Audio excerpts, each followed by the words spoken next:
Hey there, Martin Unix here, and welcome to my channel. Today we are revisiting these starter locks just to shed light on how they have evolved, settled, and strengthened over time.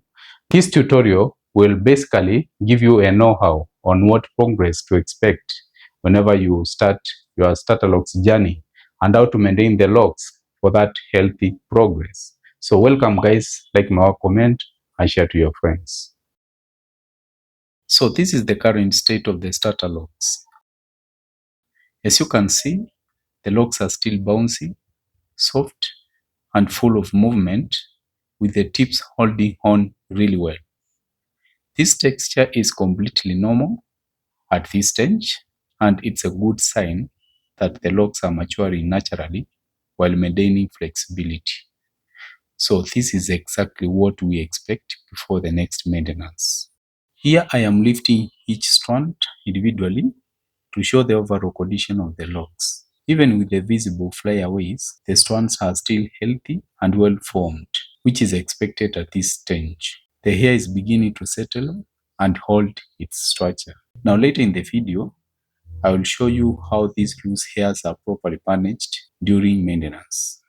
At this stage, I am using a pin to gently loosen the roots, working my way back towards the previous final interlock from the Starterlocks installation.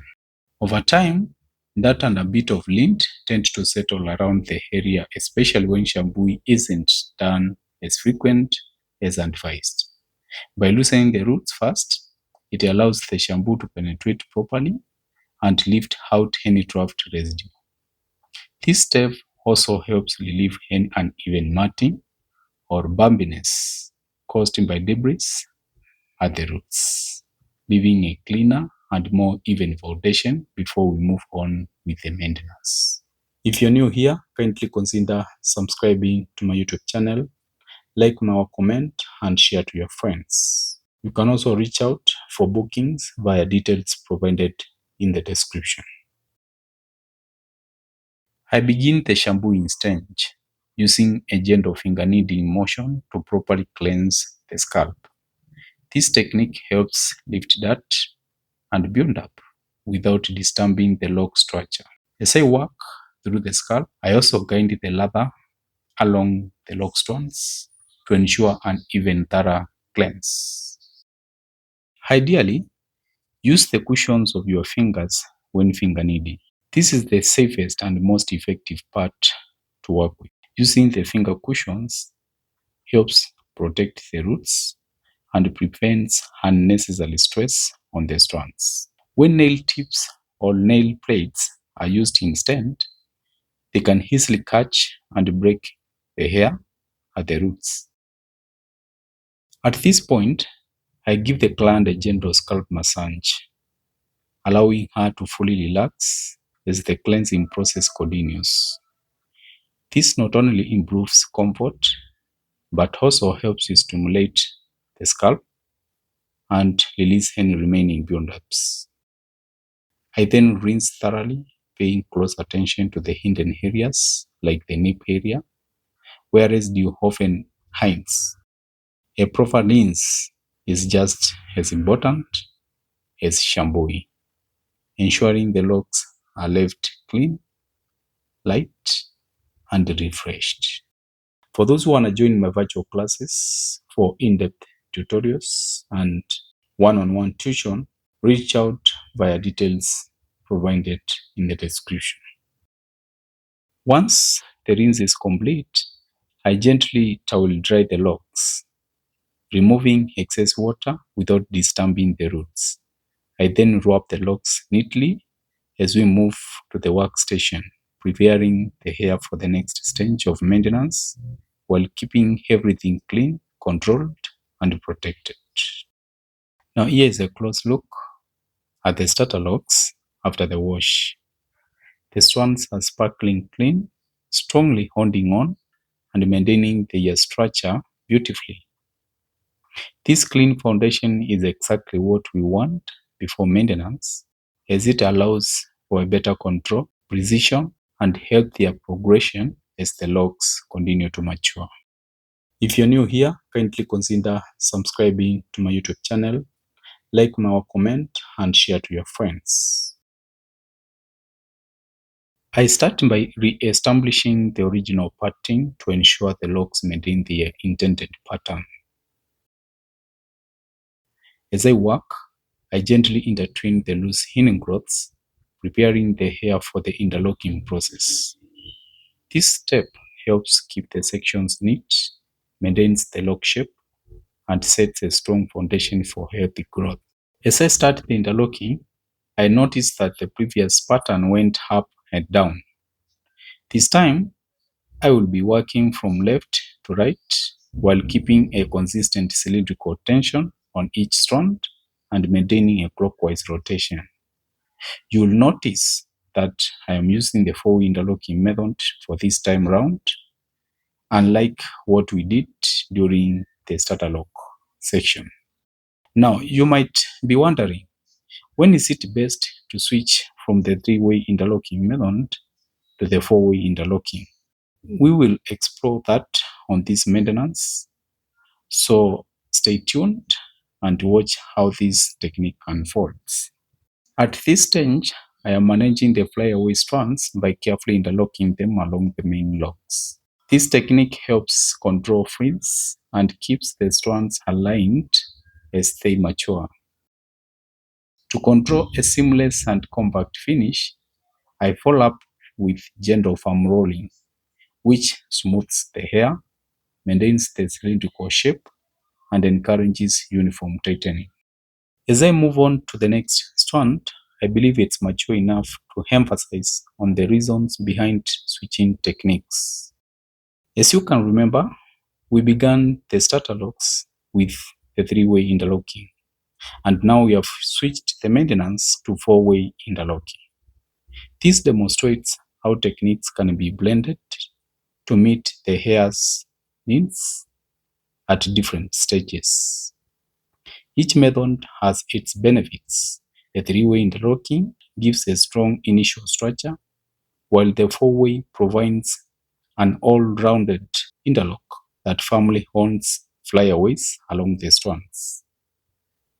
The switch here is intentional, primarily to manage the visible frizz and ensure the loose hairs are incorporated neatly into the lock, as our locks look refreshed and perfectly maintained.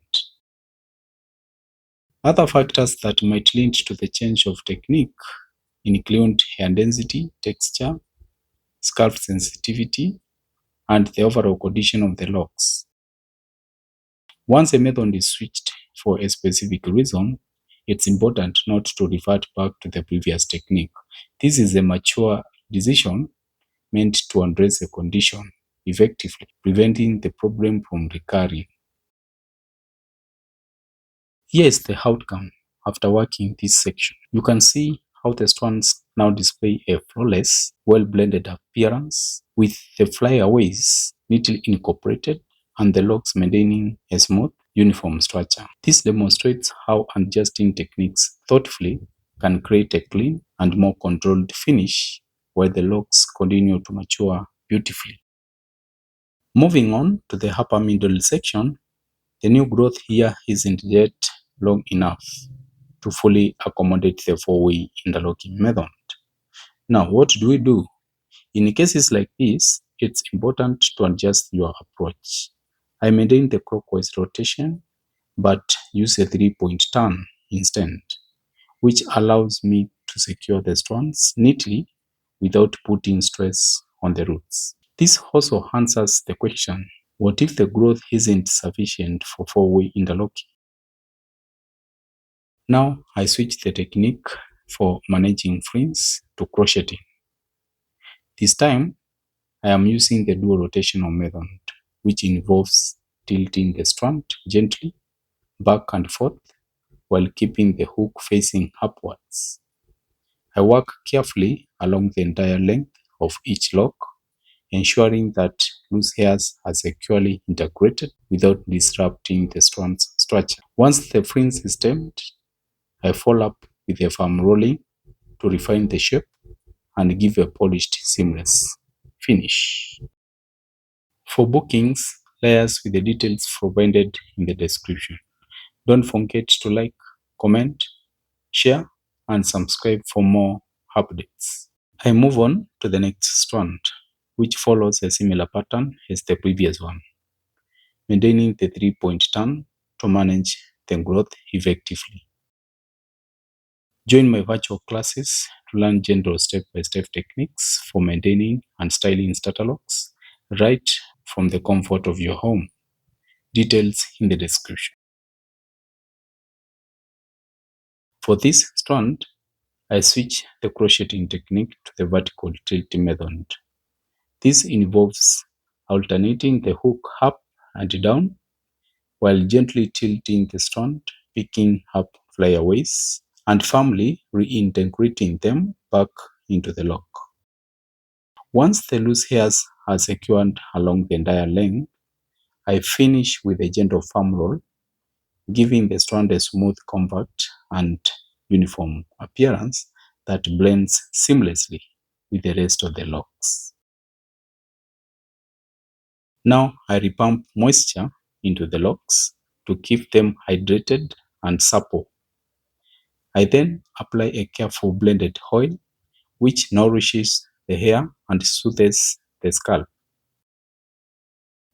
To finish, I lightly mist a hair perfume over the locks, leaving them refreshed and delicately scented. Look at those box parts, neat, well-defined, and so tiny. The strands themselves have such amazing texture, full of bounce and movement. This really shows how the Starterlocks are maturing beautifully while staying strong and well maintained. And here our model turns around with a big happy smile, clearly loving the results. Even though we can't catch her once, you can tell she's feeling that wow moment as her locks look refreshed and perfectly maintained. Thank you for watching, and consider revisiting the channel for more in-depth tutorials on Starterlocks, styling, and locks maintenance.